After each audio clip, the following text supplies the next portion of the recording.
এটা এদিকে ডায়াসটা একটু একটু হ্যাঁ হ্যাঁ তাও হবে ঠিক আছে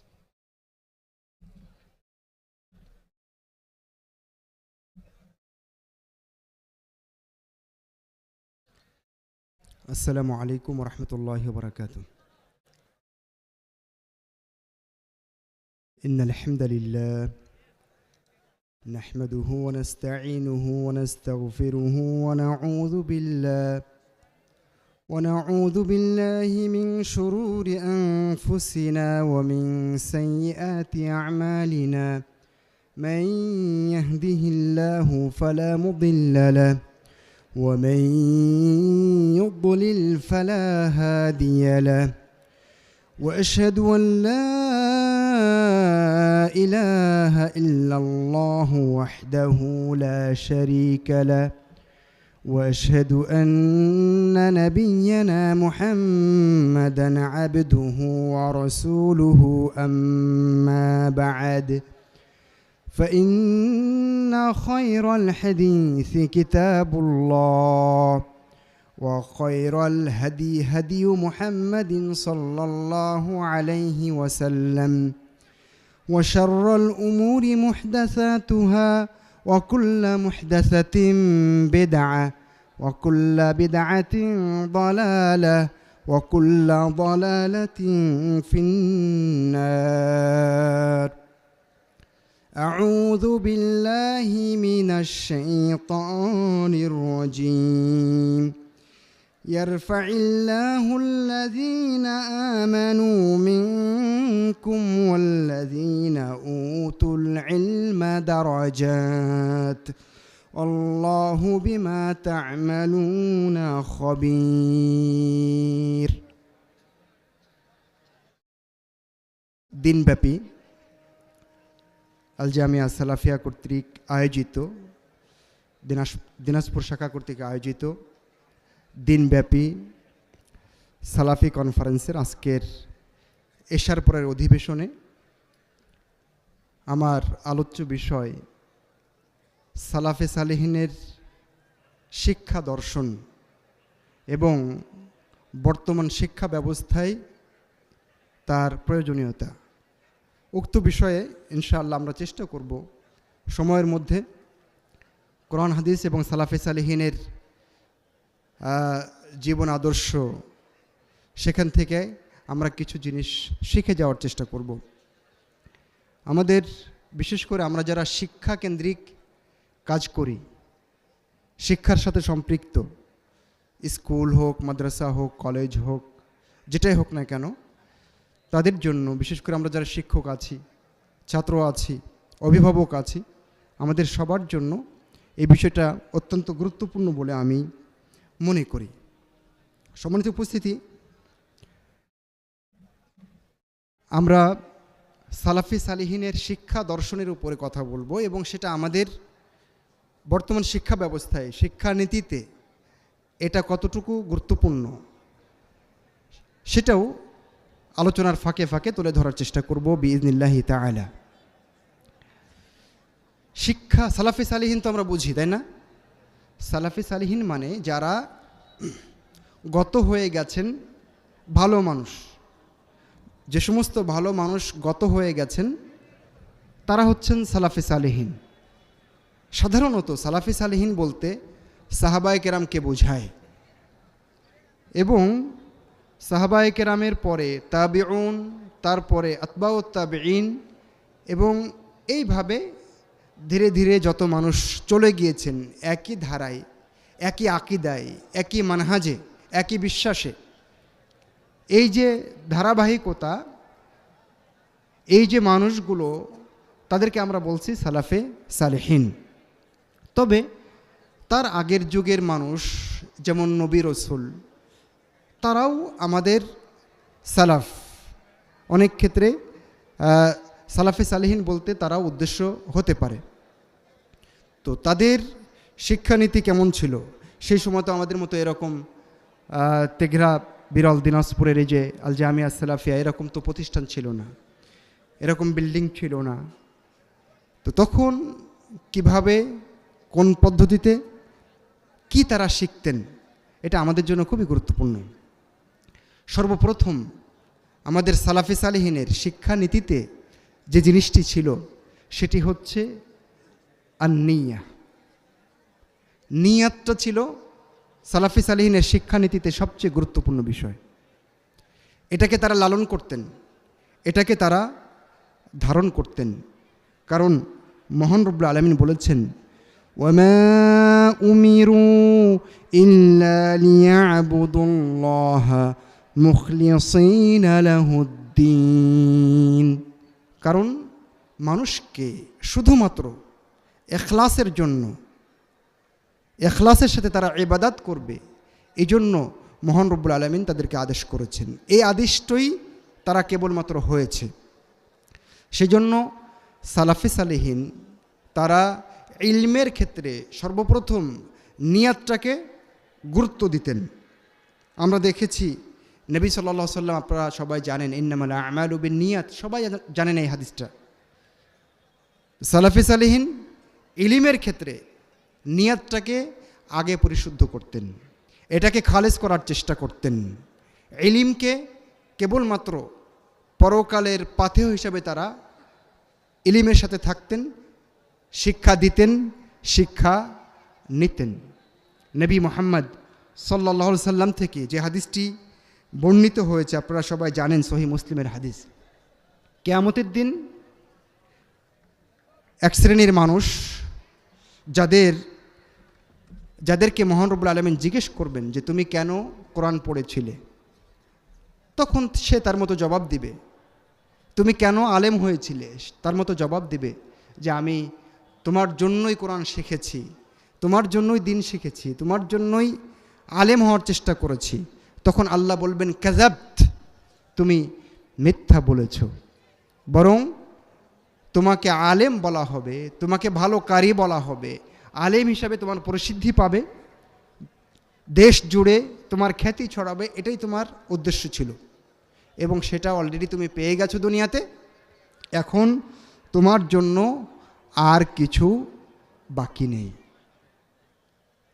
এই হাদিসের অন্য বর্ণনায় নবী মুহাম্মদ সাল্লাল্লাহু আলাইহি সাল্লাম আবু হুরায়রা রাদিয়াল্লাহু তাআলা আনহুর হাঁটুতে একটু আঘাত করে বললেন, ইয়া আবা হুরায়রা উলাইকা সালাসা আউয়ালু খালকিল্লাহি তুসাআরু বিহিমুন নার ইয়াউমাল কিয়ামা। আবু হুরায়রা, যে তিন শ্রেণীর কথা বলা হলো, হাদিসে তিন শ্রেণীর কথা এসছে, আমি শুধুমাত্র এক শ্রেণীর কথা আপনাদেরকে শোনালাম। এই তিন শ্রেণীর মানুষ দিয়ে সর্বপ্রথম এরাই হলো সৃষ্টির প্রথম সৃষ্টি, যাদেরকে দিয়ে জাহান্নাম উদ্বোধন করা হবে। সেজন্য সালাফি সালেহিনের শিক্ষা দর্শন, তাদের শিক্ষানীতিতে প্রথম নিয়াতের ব্যাপারটা বেশি গুরুত্বপূর্ণ ছিল। নবী মুহাম্মদ সাল্লাল্লাহু আলাইহি সাল্লাম অন্য জায়গায় বলেছেন, মান তাআল্লামা ইলমান মিম্মা ইবতাগা বিহি ওয়াজহুল্লাহ লা ইয়াতাআল্লামুহু ইল্লা লিইউসিবা বিহি আরাদান মিনাদ দুনিয়া লাম ইয়াজিদ আরফাল জান্নাহ ইয়াউমাল কিয়ামা। রাসূলুল্লাহ সাল্লাল্লাহু আলাইহি সাল্লাম বলেছেন, যে জ্ঞান কেবলমাত্র আল্লাহকে খুশি করার জন্য অর্জন করতে হয়, সেই জ্ঞান যদি কেউ অন্য কোনো উদ্দেশ্যে, দুনিয়া লাভের উদ্দেশ্যে অর্জন করে, তাহলে সে জান্নাতের সুগন্ধিটুকুও পাবে না। খতিব আল বাগদাদি রাহিমাহুল্লাহ তাআলা তিনি বলেছেন, ইয়াজিবু আলা তালিবিল হাদিসি আই ইখলিসা নিয়াতাহু ফি তালাবিহি। প্রত্যেকটা দিনের জ্ঞান পিপাসু, হাদিসের জ্ঞান পিপাসু, তাদের উপরে ওয়াজিব হচ্ছে যে সে তার নিয়াতকে খালিস করবে। ওয়াকুনু কসদুহু বিযালিকা ওয়াজহাল্লাহি সুবহানাহু ওয়া তাআলা, এবং তার লক্ষ্য হবে একটাই, সেটা হচ্ছে সে আল্লাহকে খুশি করতে চাইবে, আল্লাহর সন্তুষ্টি অর্জন করতে চাইবে, সে আল্লাহর দর্শন লাভ করতে চাইবে জান্নাতে। এটা হচ্ছে প্রত্যেকটা শিক্ষার্থী যারা বিশেষ করে দ্বীনি ইলমের সাথে রয়েছে, যারা মাদ্রাসায় পড়ে, যারা কোরআন হাদিস পড়তে আসে, তাদের জন্য এটা বাধ্যতামূলক হিসেবে খতিব বাগদাদি রাহিমাহুল্লাহ বলেছেন। তিনি আরও বলেছেন, ওয়ালিয়াহযার আইয়াজআলাহু সাবিলান ইলা নাইলিল আ'রাদি ওয়া তারিকান ইলা আখযিল আ'ওয়াদি। তিনি বলেছেন যে অবশ্যই একজন ছাত্রকে, দিনের জ্ঞান পিপাসু, যে মাদ্রাসায় পড়ছে, লেখাপড়া করছে, তাকে অবশ্যই সতর্ক থাকতে হবে যেন এই জ্ঞানের পথটা বিনিময় গ্রহণের পথ তার না হয়ে যায়। তাহলে সালাফি সালেহিনের প্রথম শিক্ষানীতি হচ্ছে নিয়াত খালিস করা। আমরা যারা মাদ্রাসায় পড়ছি এবং পড়াচ্ছি, অভিভাবক এবং ছাত্র সবাইকে প্রথমে এই নিয়াতটা করতে হবে যে আমার বাচ্চাকে মাদ্রাসায় দিয়েছি, আর ছাত্রকেও ভাবতে হবে আমি মাদ্রাসায় এসেছি, আমার একটাই লক্ষ্য পরকাল, আমার একটাই লক্ষ্য আমি দিনের দাওয়াত, তাওহীদের দাওয়াত জনসমাজে ছড়িয়ে দেব, নিজে আমল করব, পরিবারকে শেখাবো, সমাজকে শেখাবো, দেশের মানুষকে আমি ডেলিভারি দিব। এইভাবে আমি একটা ইসলামী সমাজ, ইসলামী কমিউনিটি গঠন করে তাওহীদপন্থী একটি সমাজ উপহার দিয়ে আমি পরকালে জান্নাত পেতে চাই। একটাই লক্ষ্য থাকবে, চাকরি দুনিয়া, সিরেফ চাকরি এবং দুনিয়া আমাদের লক্ষ্য থাকবে না। তবে একটা নতুন মাসালা আপনাদেরকে দেই। নতুন মাসালা কেন বলছি? কারণ এই মাসালাটা আপনাদের বেশিরভাগ মানুষ শোনেনি। মাসালাটা হচ্ছে এই, যদি কেউ দিনের জ্ঞান শিখতে এসে তার খালেস নিয়ত আছে, কিন্তু সাথে সাথে চাকরি করবে, রোজগার করবে, এই নিয়তটাও যুক্ত আছে, জায়েজ হবে কি না? প্রশ্ন বুঝেননি? উত্তর জায়েজ হবে। যদি কেউ দিনের জ্ঞান শিখতে আসে, সাথে তার এটাও নিয়ত আছে যে আমি দুনিয়াতেও ভালোভাবে চলব, আমি ভালো চাকরি করব, কিছু উপার্জন করব, যদি দুইটাকে কেউ একত্রিত করে, তাহলে এই নিয়াতের কারণে সে রাসূলুল্লাহ সাল্লাল্লাহু আলাইহি ওয়াসাল্লাম যে বিপদের কথা বলেছেন এর আওতাভুক্ত হবে না বিইজনিল্লাহি তাআলা। কথা বোঝা গেছে? শেখ ওসাইমিন রাহিমাহুল্লাহ এ ব্যাপারে কথা বলেছেন। শেখ মুহাম্মদ আল আমিন আশ-শানকিতি রাহিমাহুল্লাহ তিনিও এই ব্যাপারে ফতোয়া দিয়েছেন। দলিল কি? এর অনেকগুলো দলিল আছে, আমি দুই একটা দলিল আপনাদেরকে পেশ করি। আল্লাহ বলেছেন ওমাই ইয়াত্তাকিল্লাহা ইয়াজআল লাহু মাখরাজা, যে ব্যক্তি আল্লাহকে ভয় করবে আল্লাহ তার জন্য কি করে দেবেন? পথ করে দেবেন। ওয়া ইয়ারযুকহু মিন হাইসু লা ইয়াহতাসিব, এবং তাকে এমন রিজিক দেবেন, এমনভাবে রিজিক দেবেন যে সে হিসাবই করতে পারবে না। তাহলে তাকওয়া এটা কার জন্য করতে হবে? আল্লাহ সন্তুষ্টির জন্য না। কিন্তু পরের বাক্যে আল্লাহ বলছেন যে আল্লাহ তাকে রিজিকও দেবেন।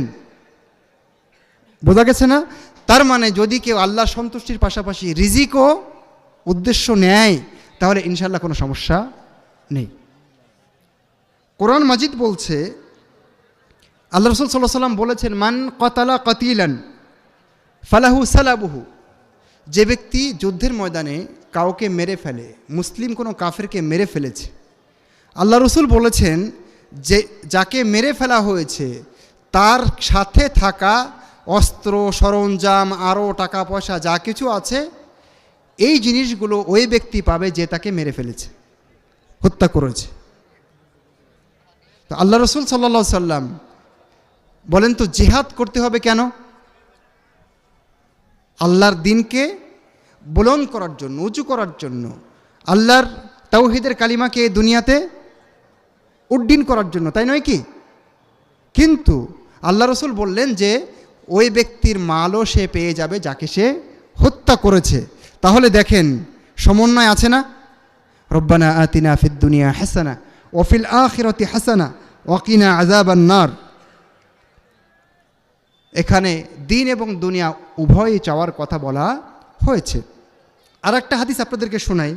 নবী মুহাম্মদ সাল্লাল্লাহু আলাইহি ওয়াসাল্লাম বলেছেন মান সাররাহু আন ইউবসাতা লাহু ফি রিজকিহি আও ইউনসা লাহু ফি আসারিহি ফালিয়াসিল রাহিমাহু, যার পছন্দ লাগে, ভালো লাগে যে তার রিজিক বাড়িয়ে দেওয়া হবে এবং তার বয়স বৃদ্ধি করা হবে, সে যেন আত্মীয়তার সম্পর্ক রক্ষা করে।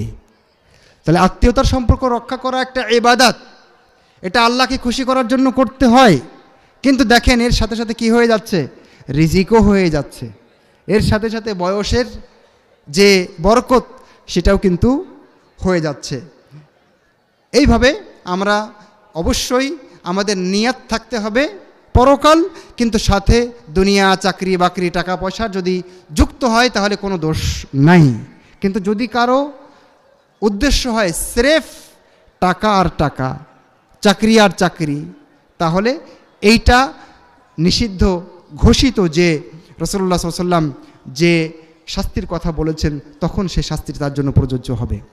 সালাফে সালেহিনের শিক্ষানীতির ভিতরে আছে তারা ঈমান এবং আকীদাকে অত্যন্ত প্রাধান্য দিতেন। আমরা লোকমান হাকিমের জীবনীতে সেটা দেখতে পাই। কোরআন মাজিদ বলছে, ওয়াইজ ক্বালা লুকমানু লিবনিহি ওয়া হুয়া ইয়াইযুহু ইয়া বুনাইয়া লা তুশরিক বিল্লাহ ইন্নাশ শিরকা লাযুলমুন আযীম। লোকমান হাকিম তিনি তার ছেলেকে ডাক দিয়ে তাওহীদের দীক্ষা দিচ্ছেন, শিরিক মুক্ত জীবনের দীক্ষা দিচ্ছেন। ঠিক নবী সাল্লাল্লাহু আলাইহি সাল্লাম, আপনি দেখবেন মক্কার 13টি বছর যত সূরা নাজিল হয়েছে, এখানে জান্নাতের কথা আছে, এখানে জাহান্নামের কথা আছে। নবী সাল্লাল্লাহু আলাইহি সাল্লাম চুলচেরা বিশ্লেষণ করেছেন তাওহীদ এবং আকীদার বিষয়গুলোকে। আল্লাহর প্রতি ঈমান, তাকদীরের প্রতি ঈমান, পরকালের প্রতি ঈমান, জান্নাতের প্রতি ঈমান, জাহান্নামের প্রতি ঈমান, নবী এবং রাসূলগণের প্রতি ঈমান, আসমানি কিতাবসমূহের প্রতি ঈমান, এই বিষয়গুলোকে রাসূলুল্লাহ সাল্লাল্লাহু আলাইহি সাল্লাম ঘুরে ঘুরে বারবার বলার চেষ্টা করেছেন। সেজন্য নবী মুহাম্মদ সাল্লাল্লাহু আলাইহি সাল্লাম ছোট্ট বাচ্চা তখন আব্দুল্লাহ ইবনে আব্বাস তাকে ডাক দিয়ে কি বলেছিলেন, এই হাদিসটা আপনাদের সবার জানা আছে।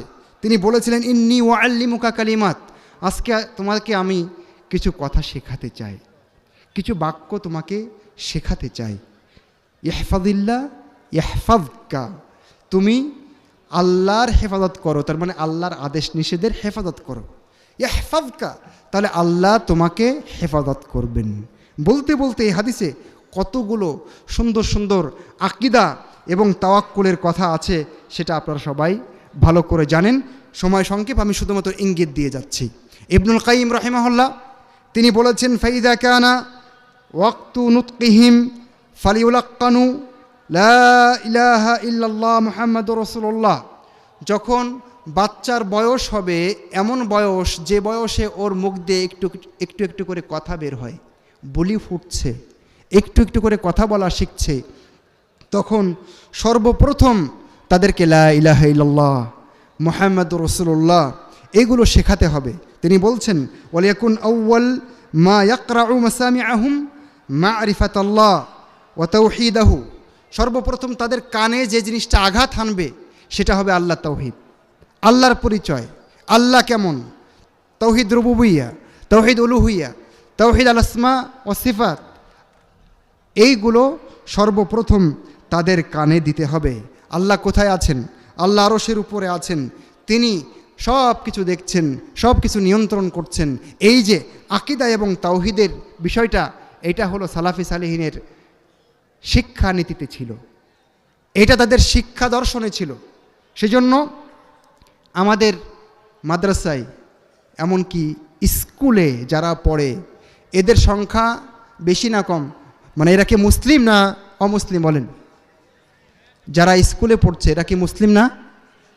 তাহলে তাদের ঈমানের এই দীক্ষা, আকীদার এই দীক্ষা, ইসলামের বুনিয়াদি বিষয়গুলো, কিভাবে সালাত আদায় করতে হবে, কিভাবে হজ করতে হবে, কিভাবে যাকাত দিতে হবে, মেয়েদের জন্য তাদের হায়েজ নিফাসের বিষয়গুলো, ছেলেদের জন্য পবিত্রতা অর্জনের বিষয়গুলো, স্বপ্নদোষের বিষয়গুলো, এই জাতীয় যেগুলো বুনিয়াদি বিষয় আছে, সেগুলো স্কুলের সিলেবাসে থাকা দরকার ছিল কিনা বলেন?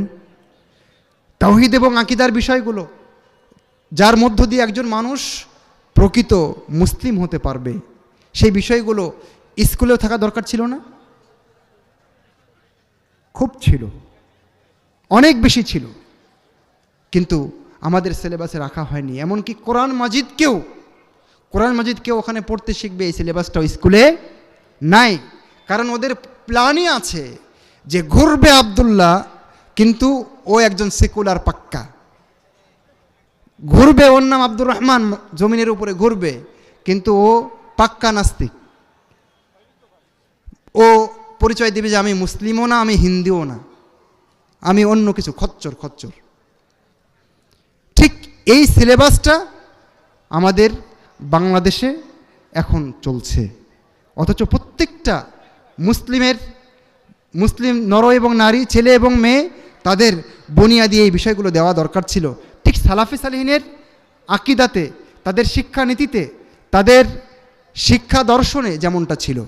সম্মানিত উপস্থিতি, সালাফি সালেহিনের শিক্ষা দর্শনে, শিক্ষানীতিতে আরেকটা জিনিস ছিল, সেটা হলো আগে আদব শেখানো হতো, আগে শিষ্টাচার শেখানো হতো, আগে ভদ্রতা শেখানো হতো।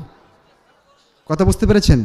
আগে আদব শেখো, তারপরে আকিদা শিখবে, তারপরে ঈমান শিখবে, তারপরে কোরআন শিখবে, তারপরে অন্যান্য যত ইলিম আছে সেগুলো শিখবে। সেজন্য আপনারা দেখবেন সালাফি সালেহিনের জীবনী পড়তে গিয়ে তাদের অনেক বক্তব্য আছে। তার ভিতরে সুফিয়ান আস-সাউরি বলেছেন, কানু লা ইখরিজুনা আবনাআহুম লিতলাবিল ইলমি হাত্তা ইয়াতাআদ্দাবু ওয়া ইয়াতাআব্বাদু 20 সানা। সালাফি সালেহিন তারা তাদের বাচ্চাদেরকে ইলম অর্জনের জন্য পাঠাতেন না, বাড়ি থেকে বের করতেন না, দূরে কোথাও দিতেন না, যতদিন না এই বাচ্চারা 20 বছর ধরে আদব এবং ইবাদাত শিখেছে। আগে আদব, ইবাদাত, তারপরে বিদ্যা শিখতে হবে। আব্দুল্লাহ ইবনুল মুবারক তিনি বলেছেন, তলাবতুল আদাব 30 সানা, আমি 30 বছর ধরে আদব শিখেছি, ভদ্রতা শিখেছি, নম্রতা শিখেছি, ভালো আচরণ শিখেছি। ও তলাবতুল ইলমা 20 সানা, আর জ্ঞান শিখেছি 20 বছর। তাহলে জ্ঞানের চেয়ে আদবটাকে আমাদের সালাফি সালেহিনের শিক্ষানীতিতে বেশি গুরুত্ব দেওয়া হতো। কিন্তু আমাদের কারিকুলামে, আমাদের পাঠ্যসূচিতে, আমাদের সিলেবাসে আদব শেখার ব্যবস্থা নিতান্তই বলতে গেলে নাই। আদর্শ শিক্ষা এটা নাই, যার কারণে আজকে, আগেকার দিনে আমরা দেখতাম যে একটা বাচ্চা সাইকেল চালিয়ে যাচ্ছে, মুরব্বী কাউকে দেখলে, স্যারকে দেখলে নেমে যেত দূর থেকে, তারপরে স্যারকে সালাম দিয়ে অনেক দূরে ক্রস করে গিয়ে সালাম দিত, আবার সাইকেল চালাতো। কিন্তু এখন কি, এখন না পারে আপনার গায়ের উপরে সাইকেলটা উঠিয়ে দিবে ও।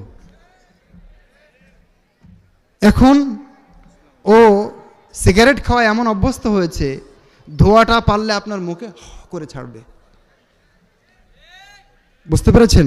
কারণ আদবের যে শিক্ষা ক্লাস, এটা আমরা আমাদের শিক্ষা ব্যবস্থায় সিলেবাসে রাখতে পারিনি।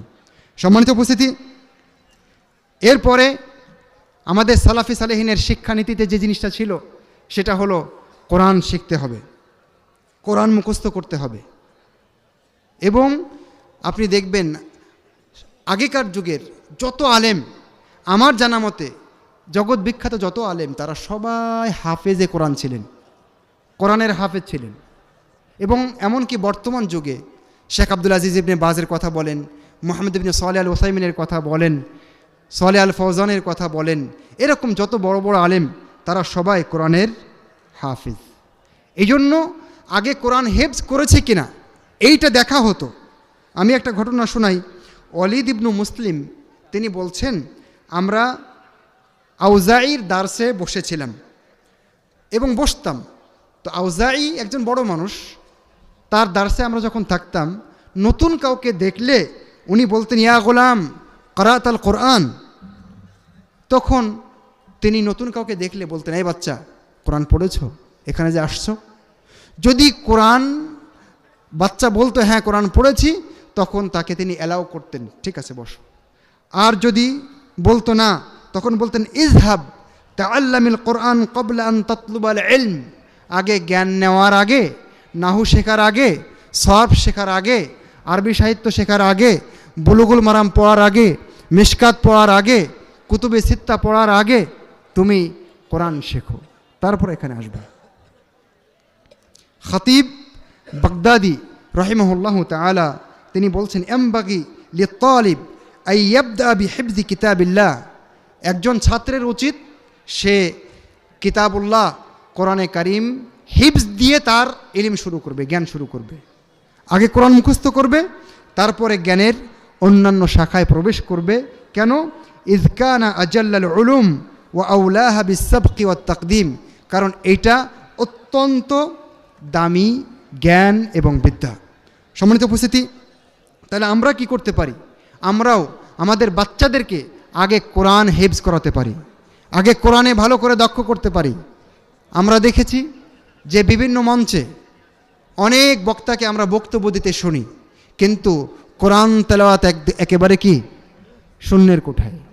প্রচুর ভুল আছে, আছে কি নাই? আছে। সেজন্য আমাদের বাচ্চাদেরকে আগে কোরআনের মতো এই নূরটা আগে তাদের ভেতরে ঢোকাবার চেষ্টা করতে হবে। এরপরে আপনি অন্য কিছু শেখাবেন, এখন শেখান। সালাফি সালেহিনের শিক্ষানীতিতে, শিক্ষা দর্শনে আর একটা জিনিস ছিল, তারা মুতুন ইলমিয়া মুখস্থ করতেন এবং করাতেন। মুতুন ইলমিয়া বুঝবেন তো?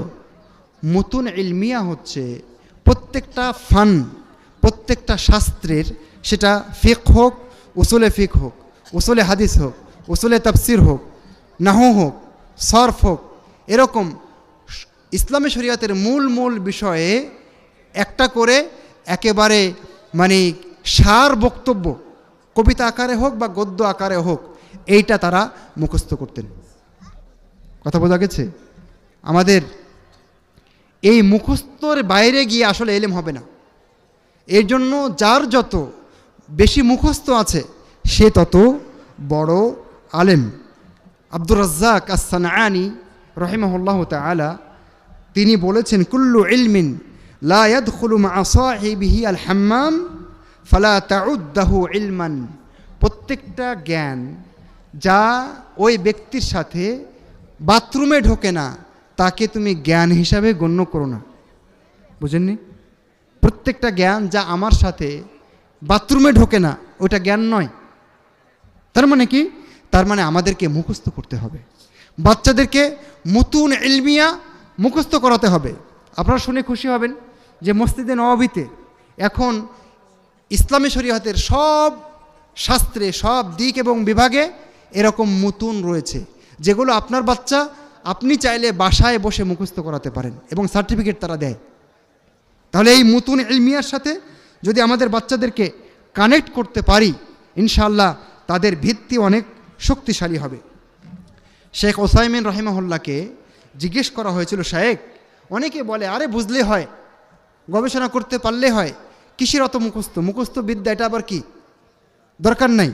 তখন উনি বলেছিলেন যে হাযাল কালামু লাইসা বিসহিহ, এই বক্তব্য ঠিক নয়, বরং ওয়া নাহনুল আন বালাগনা মা বালাগনা, আজকে আমরা যে পর্যন্ত পৌঁছেছি বয়সে জ্ঞানে, ওমা মা'না ইল্লা মা হাফিজনা, কিন্তু এই বয়সে আমাদের কাছে তো অতটুকু আছে যা আমরা ছোটোবেলায় মুখস্থ করেছিলাম। তারপরে তিনি বলছেন, আমরা জাদুল মুস্তাকনে, বুলুগুল মারাম, এরকম অনেকগুলো কিতাবের নাম বলেছেন যে এগুলো আমরা মুখস্থ করেছিলাম এবং এগুলোই আমাদের সাথে রয়েছে।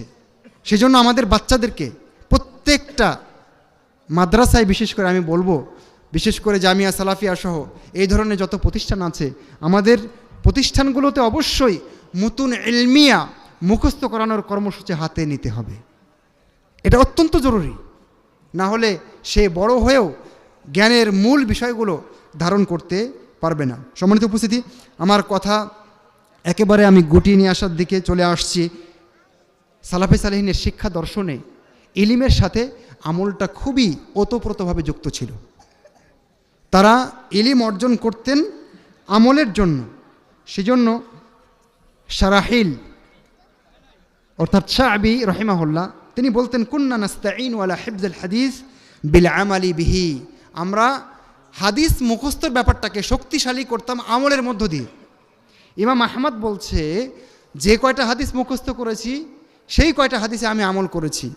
এমনকি আমি হাদিস পড়েছি, মুখস্থ করেছি, রাসূলুল্লাহ সাল্লাল্লাহু আলাইহি সাল্লাম শিঙ্গা লাগিয়েছেন, হিজামা থেরাপি নিয়েছেন এবং হাজ্জামকে অর্থাৎ হাজামকে যে শিঙ্গা থেরাপি বা হিজামা থেরাপি দেয় তাকে 1 দিনার তিনি পারিশ্রমিক দিয়েছেন। ইমাম আহমদ বলছেন, আমি এই হাদিসটার উপরে আমল করেছি, আমি সিঙ্গা লাগিয়েছি এবং ওই যিনি লাগিয়ে দিয়েছেন তাকে আমি 1 দিনার উপহার দিয়েছি। সুবহানাল্লাহ। তাহলে আমাদের বাচ্চাদেরকেও প্রতিটা মাদ্রাসায় এই প্রশিক্ষণ থাকতে হবে, যা আমরা শিখছি, শেখাচ্ছি বাচ্চাদেরকে, অবশ্যই যেন সেটা আমলে পরিণত হয়। তারা অনেক বেশি চেষ্টা করতেন, অনেক বেশি সাধনা করতেন। আমাদের ওলামায়ে কেরাম একটি হাদিসের জন্য জাবির ইবনে আব্দুল্লাহ রাদিয়াল্লাহু তাআলা আনহু দীর্ঘ 1 মাস সফর করেছেন একটা হাদিসের জন্য। এত তাদের আগ্রহ ছিল, প্রবল আগ্রহ, উচ্চ আকাঙ্ক্ষা, অনেক বেশি পরিশ্রমের মানসিকতা। সেজন্য ইমাম মুসলিম রাহিমাহুল্লাহ ইয়াহইয়া ইবনে আবি কাসিরের সূত্রে একটি কথা তার সহিহ মুসলিমে আসার বর্ণনা করেছেন, লা ইস্তাতাউল ইলমু বিরাহাতিল জাসাদ, অর্থাৎ শরীরকে আরাম দিয়ে কখনো ইলমকে আয়ত্তে আনা যায় না। সেজন্য পরিশ্রমের মানসিকতা, আগ্রহের মানসিকতা, এটা আমাদের বাচ্চাদের ভিতরে অবশ্যই তৈরি করতে হবে। আমি কথা শেষের দিকে চলে আসছি। দুনিয়াবি জ্ঞানও আমাদের সিলেবাসে থাকতে হবে। আমাদের ছেলেরা দিনের জ্ঞান শেখার পাশাপাশি দুনিয়াবি জ্ঞান শিখবে। এ ব্যাপারে ইনশাআল্লাহ ডক্টর আব্দুল্লাহ আল কাফি আছেন, ইনশাআল্লাহ উনি কথা বলবেন বিস্তারিত, সেজন্য আমি এখানে আর ঢুকছি না। সর্বশেষ যে পয়েন্টটা আপনাদের সাথে আমি শেয়ার করতে চাই সেটা হচ্ছে, আমাদের জ্ঞানের ক্ষেত্রে অবশ্যই বিদ্যালয়ে বিভিন্ন ধরনের পদ্ধতি ব্যবহার করতে হবে। পাঠদানের ক্ষেত্রে, শ্রেণী কক্ষে বাচ্চাদেরকে শেখাবার ক্ষেত্রে অনেক রকম পদ্ধতি আমাদেরকে অবলম্বন করতে হবে।